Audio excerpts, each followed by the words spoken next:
You're listening to the Faith Breathes Hope podcast, episode number 86. Today I speak with consultant, speaker, coach, military and veteran advocate, retired Brigadier General and fighter pilot Doug Odie Slocum on Warriors with Warriors.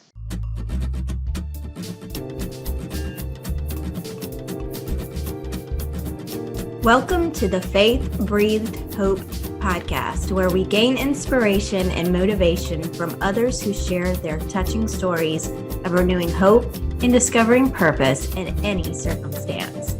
I'm your host, Christina Reisinger, and today we will be encouraged by another tremendously inspirational topic that will embolden you to release fear, begin taking small steps forward, and move into your God-given purpose to live and serve in this life. Join me for today's story.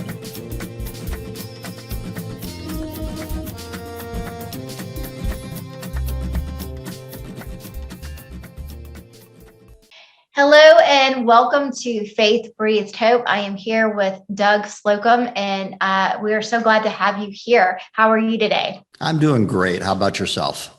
I am good. Thank you for joining us. Can you start off by just sharing a little bit of something that's really interesting about yourself? From what little I know about you, I know that you have probably had quite an interesting life, but something maybe not everybody knows. Oh, that's an interesting one. Well, I'll give you a couple. It kind of fits into the framework of things we're talking about today. One is, I'm retired military after 35 years, got to retire as a brigadier general, but I spent about 15 years originally as a backup singer in a Christian band, eventually doing some lead singing and all that too. And no, that's not one that I normally would tell a lot of people about, certainly within my roles and responsibilities at the time. That's great. That's what we're looking for. Okay. Well, and another is in the middle of my military career, I took some time off. It was 7-8 years after the Soviet Union had fallen, and I actually did a mission trip to Moscow. So on my visa application, I simply wrote my occupation was pilot, and nobody ever seemed to question that a whole lot. But having grown up a lot in the Cold War and everything going on, to go stand in the middle of Red Square and to be there for actually, reaching out and trying to change lives through faith was a little bit different of an approach, but it was absolutely a wonderful trip. Wow, that sounds very interesting. Thank you for sharing. You bet. Doug, I'd like for you to tell the audience a little bit about who you are and what brought you to our topic today, which is Warriors with Warriors. Sure. Yeah, go ahead. All right. Well, my background is 35 years in the military, between active duty Air Force and full-time with the Air National Guard. And during that time, it is always about people. As I tell folks, no matter what your occupation is, the many things that I've learned through life is it always boils down to making sure that we're taking care of people. And, I retired 3 years ago. And since then, I have a passion for taking care of our veterans and making sure that we're doing what we need to continue to care for people. And one of the great ways I'm able to do that is through this Warriors with Warriors program, which is working with organizations of faith to help them deal with, talk to, communicate, and connect with those warriors, the veterans, the men and women who've served this country, so that they can make that connection. They can get them hooked up with resources. They can help them out. And we can do what we can to make their lives more fulfilled and take care of any needs that they might have. Right. And so if you know anything about being a veteran, sometimes that can be difficult trying to figure out how to navigate outside of the military. You said that you connect with organizations of faith. What made you decide to go that route versus a non-faith approach? Well, in this particular case, this is an organization that existed that I joined. Okay. So it's sponsored through the state, this Warriors with Warriors program. There's a number of people on the team, and I'm just one of the folks with the team that's helping these organizations. I was brought in to teach what they call military cultural competency, which is, how do you talk to a veteran? What types of things do you say? What do you not say?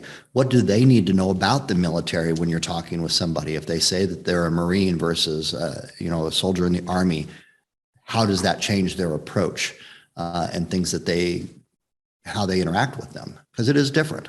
I mean, not everybody's experience is the same. So we just want to make organizations of faith smart with how they're able to connect. Okay. So do you actually work with the veterans as well, teaching them how to connect with the outside world, or is it just working with those wanting to do contact and communicate with the veterans? I think interesting. Go ahead. Yeah, this organization is primarily dealing with the providing organizations, the veterans advocates and those that are actually doing the connecting. We're making sure that they have that understanding, that ability to connect with the veterans of the different services. And like I said, there's a lot of misunderstanding a lot of times. And there's some things that can sort of be triggers with folks, things to avoid. What types of things do you want to get into? How do you ask questions? How do you frame a discussion? How do you help them when they're going through tough times? I mean, ultimately, that's it. If somebody has issues with home, issues with finances, they're seeking counseling type of help from an organization of faith, we want to make sure that there's not anything that's off-putting, that it's a very welcoming, opening, connecting type of an environment for the veterans. And I think a lot of times the military is very misunderstood. So we're just trying to bring that level of understanding so we can have that cooperation. Okay. So if I'm understanding correctly, the veteran is the one that reaches out to the faith organization. You're talking like a church, something like that, and it's someone within the church that's going to be able to guide them in whatever they're going through at the time? Yep, you're pretty much right on target with that one. It is, helping organizations of faith, whether it's a counseling organization, a church itself, just those that believe in faith. How do you help them connect? Because, also, there's a lot of folks in the military that maybe don't have a background of faith. Maybe they're not a believer, or they're a different religion or no religion. And how does a faith organization then still properly connect with them to be able to communicate and help them out? Okay. Can you explain to the audience why there may be a need to talk to veterans a little differently than you would speak to a non-veteran? Certainly.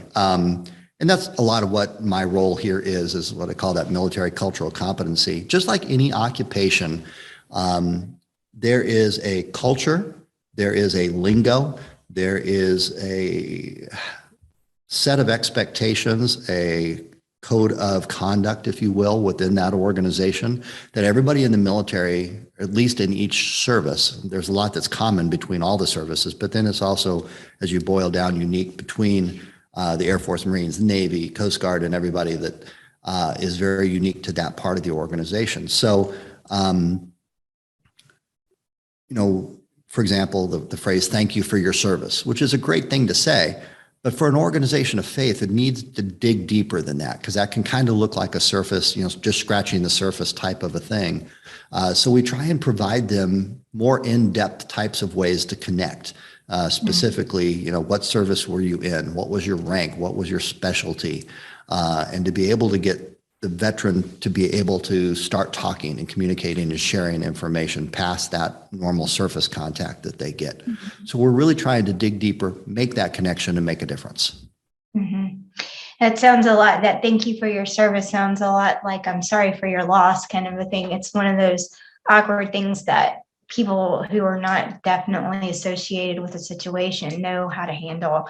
What kind of supports do people who are coming out of the military or who are veterans, what kind of supports do they need from these faith-based organizations, other than just maybe counseling, but what other things can help them out? Well, when you say counseling, that's a huge umbrella also when you're dealing with that, because just like everybody in society, folks coming out of the military, they've dealt with some unique stresses. A lot of times it's family issues, for example, and I'll throw a laundry list at you, but I'm sure I'm going to miss some of them here.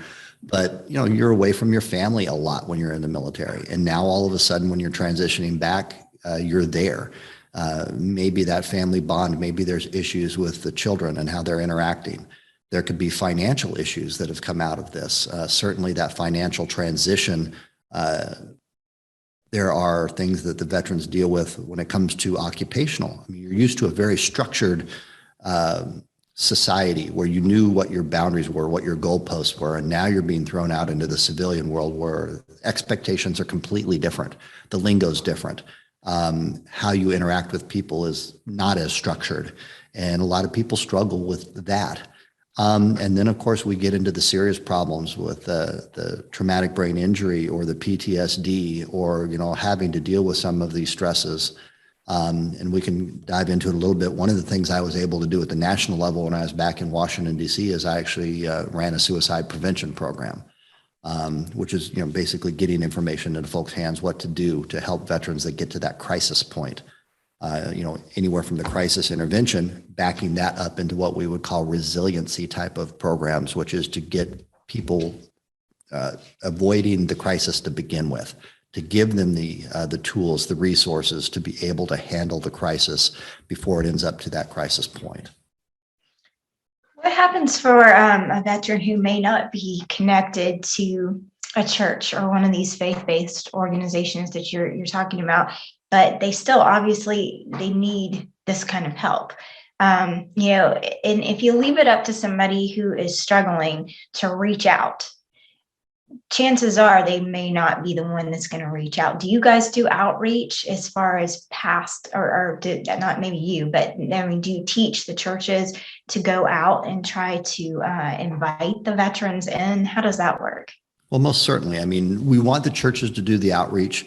How they do it's going to be up to them. But what we're trying to do is give them the tools and the resources, whether it's pamphlets, online, social media types of things, as well as a list of resources to help them to reach out within the communities, because they're going to be the ones that are going to be able to make that touch well before we were able to. And our job is, once again, is to equip them and prepare them to be able to deal with those veterans when they get that opportunity. Okay. Do you have a separate place for people to come if they just want to come to you? Can they come straight to you, or? Certainly. They can come to us. We can help them connect with the resources they need. And that's one of the nice things is networks is I have friends and they know friends. And within one or two phone calls, we can normally get somebody plugged into whatever it is that they need. But for the veterans, what I'd say is just reach out. That's step number one, is make contact to begin with. And then it's very easy to get you plugged into things that will be able to help. Okay. In your opinion, why do you feel that a faith-based organization would be the better route for a veteran to go versus something that isn't faith-based? No. So this is a Christian podcast. And so everything that I talk about is how we find our hope in the Lord. We go through a lot of circumstances throughout life. Not always are we at the top of our game, and not always are we at the bottom of our game. But we know that when we are depending on the Lord and trusting the Lord, that He helps us walk forward and persevere, and He wants us to persevere. Is this something that you try to communicate to other veterans, or can you talk a little bit about that? Well, normally my approach would be to deal with people where they are. So if they're a person of faith, connecting with a faith-based organization is going to be a lot easier for them. For some, that might be a barrier. So I'm not advocating for faith-based versus any other type of source resources that are out there. But we want to make sure that the faith-based organizations are equipped, able to, when they are able to have that contact with the veterans, to be able to help them out. But once again, it's not I'm trying to point anybody to any particular resource. It's just get to a resource. And hopefully there's a lot through this faith-based that can not only get help, but they're also going to be able to get some good connection, some hope, as they go forward. I'm a Christian, myself, I'm a man of faith. So to me, that's a great way to reach to folks, but that doesn't work with all the different veterans out there. Right. And, they need support in all areas, I'm assuming. And it is good. I'm just thinking that sometimes, people are maybe private. I don't know if it's any different across the board with people who are veterans or not, but sometimes people are private and they may say, well, I'm in my church and I don't want anybody to know, that I am suffering with this. Let me change the topic real quick. Is marriage, I'm assuming you said family, is marriage something that is an issue? Like you said that the veterans have been away and then they come back and they're, with their families. Is marriage one of those hot topics? I assume that like troubles with a marriage is what you're referring to, right? Yeah. Well, Sorry. certainly. I mean, Troubles any with type of marriage. familial issue, and it could be the kids not having a parent around, a father or a mother. And certainly there's going to be that within the marriage itself, the spouses are going to have problems when there's connectivity issues. And the tyranny of distance a lot of times causes a problem. It's a little bit better than it used to be because now we can communicate a whole lot more when we're traveling. I mean, I'll go back, not to show my age or something, but it used to be when you traveled overseas, anytime to even be able to have a conversation was few and far between and often very poor quality with the family. I mean, the first Gulf War, I think I was able to talk with my wife twice during my deployment over there. And it was a surprise when I was back in the continental US. She had no idea. We had that finite amount of communication and all. But I'm using that kind of as a yardstick of there's lots of issues when you're there. If you think about it, a spouse, when the other one's deployed, now has to take care of all the finances, taking care of all the children, taking care of the pets, doing all this. And now all of a sudden you bring somebody back into that environment, try reintegrate. And where does the parsing of responsibilities and everything come? Plus, there's the breaking of the intimacy for that period of time. So there's a lot of things with the marriage and family that can be a stressor simply from deployment or operational tempo. And it's different with the different services and how it works. So every situation is unique. You can't take a cookie cutter approach to talking with our veterans. And that's one of the things we talk about, how the Army deploys versus the Air Force versus our reserve component, the National Guard, all different in how they work. So we have to always make sure that we're scoping the help to what the problem is. Mm-hmm. And the best way we can do that is to listen. Yes, definitely. It's best thing to do with anybody who is going through any kind of situation is to listen to them. But you brought up another thing, if you could real quick, is that people like to stay private in a lot of cases. If they're well known in an organization, that's not normally where they're going to want to reach out. It'll be maybe, I'm going back to my understanding of the churches that I've been involved with, that they are normally have like counseling organizations or something that are a part of the church, but not the church. Does that make sense? So the church has resources, faith-based resources that they're associated with a lot of times that might be a good outreach for the veterans. But the other sad truth is a lot of times the veterans don't reach out at all. There's a large portion of our veteran population, in fact, a majority, that don't reach out. They don't access benefits. They don't seek the counseling. They don't reach out in a way to let people know that there's a problem and to be able to fix the problem. Because we're taught just to suck it up buttercup a lot of times. You just deal with it. In fact, the deal with it, you hear that enough in the military. Just cope, just get over it. You can use all those different phrases, and that kind of becomes ingrained in the culture a lot of times. And people just have this tendency to want to tough through it without reaching out. I know a lot of people who, they go through things and they say, I don't want people to think I'm weak. I don't, if I reach out for help, that shows that I'm vulnerable. It shows that I'm weak and I'm supposed to be a tough person. I've protected the country. I've done all the things that people don't, who are not in my position, don't do, and they look up to me. So therefore, I don't think I can talk to anybody, because if this is found out, then I will look like I'm weak. What kind of encouragement? You just said it's very important to talk. Okay. Mm-hmm. So if somebody's out there and they're listening right now and they say, well, you don't get it. And I'm sure if they think about you and your experience, maybe they know you get it, but they say, hey, I can't reach out to somebody because everybody in my church will know, or everybody, in my town will know. Maybe I live in a small town. Do you have any encouragement for them? Well, one is you're touching on a very valid point, and it's not just for veterans in this case, because when you're in the military, they encourage you to reach out a lot for, hey, if you need help, just ask for help. But then there's contradictory signs a lot of times with, your security clearance, with jobs and promotions, with retribution, these types of things within the organization itself. Now you get out and you're exactly right, is that there are, a lot of folks that, I'm a Marine, I'm not ever going to fail. The Air Force Creed ends up with the phrase, it literally says in the Airman's Creed, the last two lines are, and I will not falter and I will not fail. And I can remember always thinking to myself, what a terrible thing to tell somebody, because you're always going to fail. That's a normal part of life. In fact, that's a requirement on the road to success. So I think there's some real mixed messages that happen out there a lot of times. And certainly the military culture perpetuates some of those, the thoughts like you were conveying. But what we have to let people know, the most successful people in this world have a string of failures that led up to where they are. And when I get the opportunity to get in front of a group, I can put a string of failures. Nothing in my career went the way that I thought it was going to. There's lots of things along the way that, I could put into that category of this was a failure.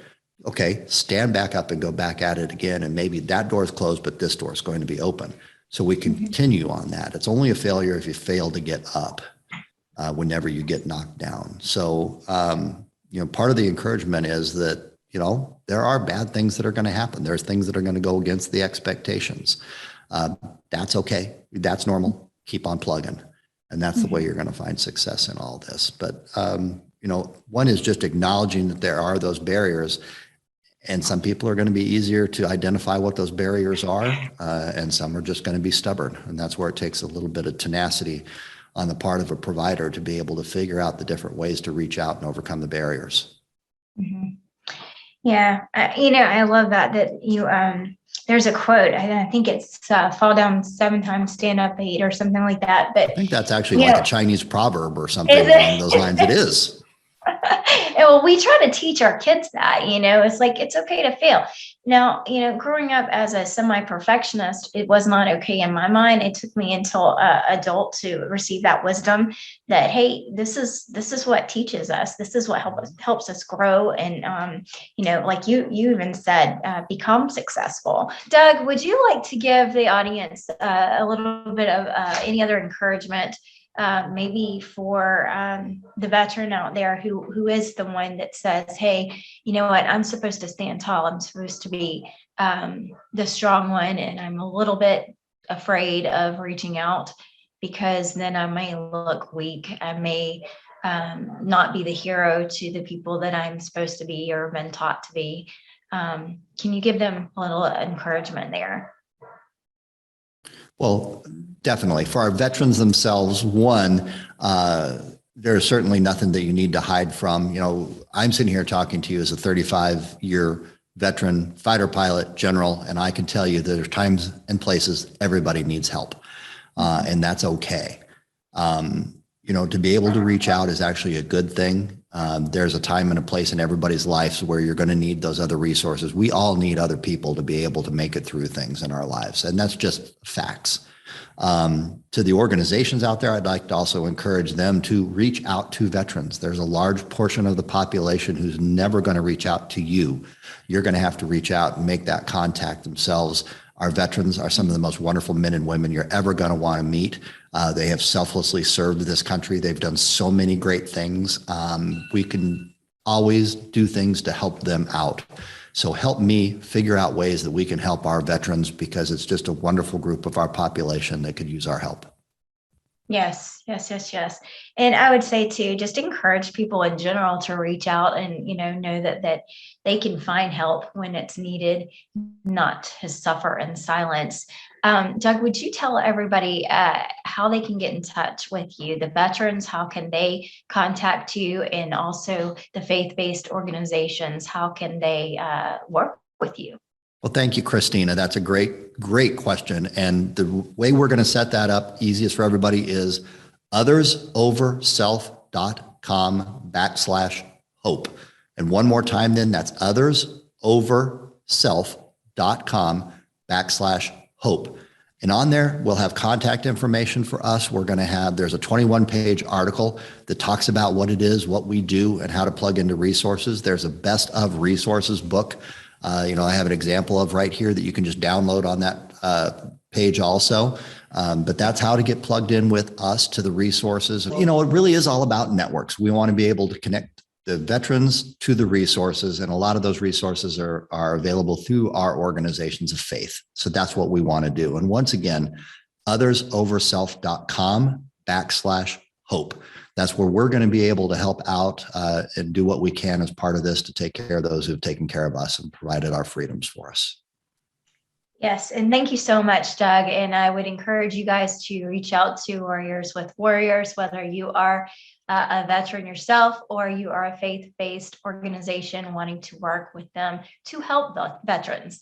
So thank you so much for being here. For those of you out there, continue to be blessed and bless others, and we'll see you next time. Thanks, Christina, and thanks for everyone for the time today and listening in. So now getting a subscription box is all the rage. I don't know anyone who doesn't love to receive fun mail. With so many out there, it can be so difficult to know which ones to choose. Maybe think about ARTSA. ARTSA is a company that has a subscription box that takes you on a journey through the Holy Land.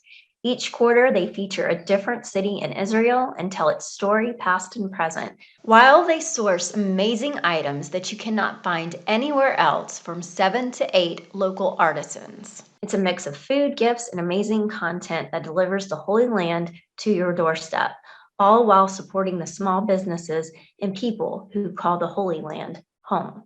Grab the code in the comments to get 25% off of your ARTSA box. It's ARTSA Christina Reisinger, ARTZA KRISTINA RISINGER.